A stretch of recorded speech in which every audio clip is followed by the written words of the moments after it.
Assalamualaikum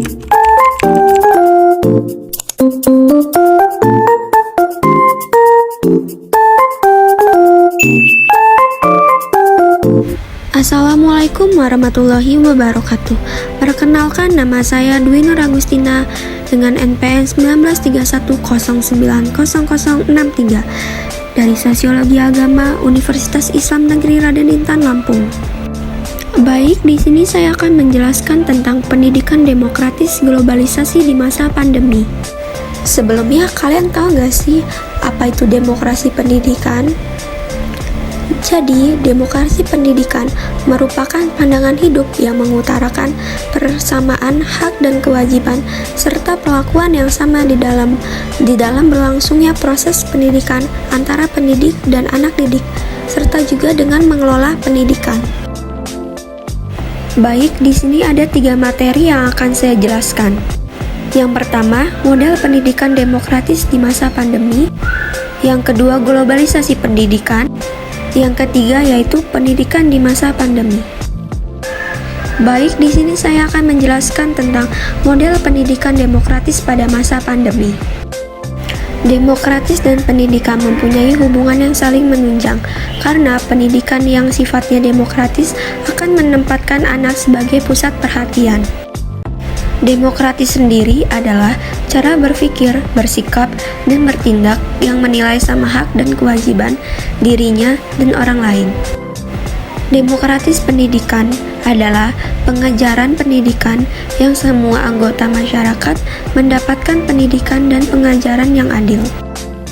Menurut Ki Hajar Dewantara menjelaskan pengertian tentang pendidikan, yaitu pendidikan di dalam hidup tumbuhnya anak-anak. Adapun maksudnya, pendidikan yaitu menentukan kekuatan kodrat yang ada pada anak-anak itu, agar mereka sebagai manusia dan sebagai anggota masyarakat dapatlah mencapai keselamatan dan kebahagiaan setinggi-tingginya. Meski di tengah wabah pandemi virus corona atau COVID-19, model pendidikan masih tetap memenuhi 3 kompetensi, yaitu pengetahuan, keterampilan, dan sikap. Di Indonesia sendiri diberlakukan kebijakan pembatasan sosial berskala besar atau PSBB untuk menekankan penyebaran virus ini. Beberapa pemerintah daerah memutuskan menerapkan kebijakan untuk meliburkan siswa dan mulai menerapkan metode belajar dengan sistem daring atau dalam jaringan atau online. Permasalahan yang terjadi bukan hanya terdapat pada sistem media pembelajaran, namun ketersediaan kuota yang membutuhkan biaya cukup. Kuota yang dibeli untuk kebutuhan internet menjadi melonjak, dan banyak di antara orang tua siswa yang tidak siap untuk menambah anggaran dalam menyediakan jaringan internet. Penetapan status pandemi oleh WHO yang disebabkan oleh pandemi COVID-19 memberikan dampak signifikan dalam perubahan sistem tatanan sosial dunia. Pola perilaku dan kebiasaan baru dalam masyarakat di tengah pandemi menghasilkan produk pemikiran yang harus relevan untuk mewujudkan kesejahteraan masyarakat. Pasalnya, beberapa masalah yang terjadi tahun terakhir ini cenderung membuka peluang intervensi kepentingan pribadi atau kelompok yang berlabel kepentingan negara. Contohnya seperti revisi UU KPK, RUU Cipta Kerja, dan aspek lain di dalamnya yang diklaim memberikan keuntungan sepihak. Kemudian yaitu globalisasi pendidikan. Globalisasi yang terjadi di berbagai negara telah merubah berbagai aspek kehidupan manusia dalam segala bidang, misalnya dalam hal komunikasi, perdagangan, sosial budaya, transportasi, dan lain-lain. Berdasarkan sejarahnya, akar munculnya globalisasi adalah revolusi elektronik dan disintegrasi negara-negara komunis. Kata globalisasi dari kata global yang berarti universal atau ruang lingkupnya mendunia. Globalisasi pada dasarnya merupakan proses yang ditimbulkan dari suatu kegiatan yang dampaknya berkelanjutan melampaui batas kebangsaan dan kenegaraan. Hamijoyo dalam mimbarnya menjelaskan beberapa ciri-ciri globalisasi, antara lain yaitu Globalisasi perlu didukung oleh kecepatan informasi, kecanggihan teknologi, transportasi, dan komunikasi yang diperlukan oleh tataan organisasi dan manajemen yang tangguh. Adanya ketergantungan antar negara. Kemudian, pendidikan merupakan bagian dari globalisasi. Kemudian yang terakhir adalah globalisasi telah melampaui batas tradisional geopolitik. Batasan tersebut harus tunduk pada kekuatan teknologi, ekonomi, sosial politik, dan sekaligus mempertemukan tataan yang sebelumnya sulit dipertemukan. Kemudian, globalisasi terhadap dunia pendidikan paling tidak terlihat dalam 3 perubahan mendasar dalam dunia pendidikan, yaitu dalam perspektif neoliberalisme. Globalisasi menjadikan pendidikan sebagai komoditas dan komersil dengan mencari pasar baru dan memperluas bentuk-bentuk usaha secara berkesinambungan. Kemudian yang kedua, globalisasi mempengaruhi kontrol pendidikan oleh negara yang semakin terbatas, dikarenakan kebijakan pemerintah lebih dipengaruhi oleh pasar. Yang ketiga yaitu globalisasi mendorong delokalisasi dan perubahan teknologi dan orientasi pendidikan. Jadi maksudnya itu di mana orang-orang belajar dalam suasana yang sangat individual dan menghalanginya untuk berinteraksi dengan orang-orang di sekitarnya. Kemudian materi yang ketiga atau yang terakhir yaitu pendidikan di masa pandemi.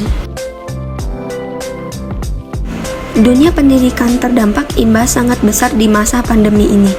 Sekolah tatap muka langsung belum diperbolehkan, karena kita harus turut memutuskan wabah mata rantai virus COVID-19.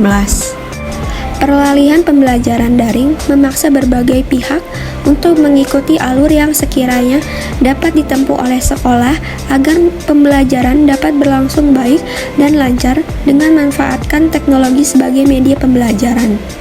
Pembatas interaksi sosial masyarakat dapat menghambat laju pertumbuhan dan kemajuan dalam berbagai bidang kehidupan. Namun, tidak ada pilihan lain selain pembatasan sosial, karena cara inilah yang paling efektif untuk mengurangi resiko penularan COVID-19. Kemudian, ada problematika dan solusi pembelajaran di masa pandemi. Berikut problematika pembelajaran di masa pandemi. Yang pertama, kegiatan proses pembelajaran mengalami perubahan yang cukup besar dan harus cepat beradaptasi. Yang kedua, pelaksanaan pendidikan harus bergantung pada koneksi internet. Dan yang ketiga, tenaga pengajar mengalami kesulitan dalam mengajar yang harus menyesuaikan dengan penguasaan teknologi. Dan yang keempat, terkendala biaya internet yang cukup besar. Dan yang terakhir, siswa tidak semua memiliki smartphone dan komputer yang terkoneksi dengan internet.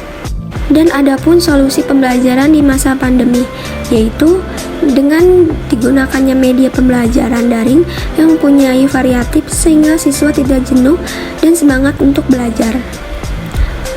Kemudian, dengan mengupayakan penggunaan media pembelajaran yang bisa live, contohnya seperti Zoom ataupun Google Meet. Kemudian, adapun kesimpulan dari materi yang saya jelaskan tadi, yaitu pandemi COVID-19 telah memberikan gambaran atas kelangsungan dunia pendidikan di masa depan melalui bantuan teknologi. Namun, teknologi tetap tidak dapat menggantikan peran guru, dosen, dan interaksi belajar antar pelajar dan pengajar, sebab edukasi bukan hanya sekedar memperoleh pengetahuan, tetapi juga tentang nilai, kerjasama, serta kompetensi.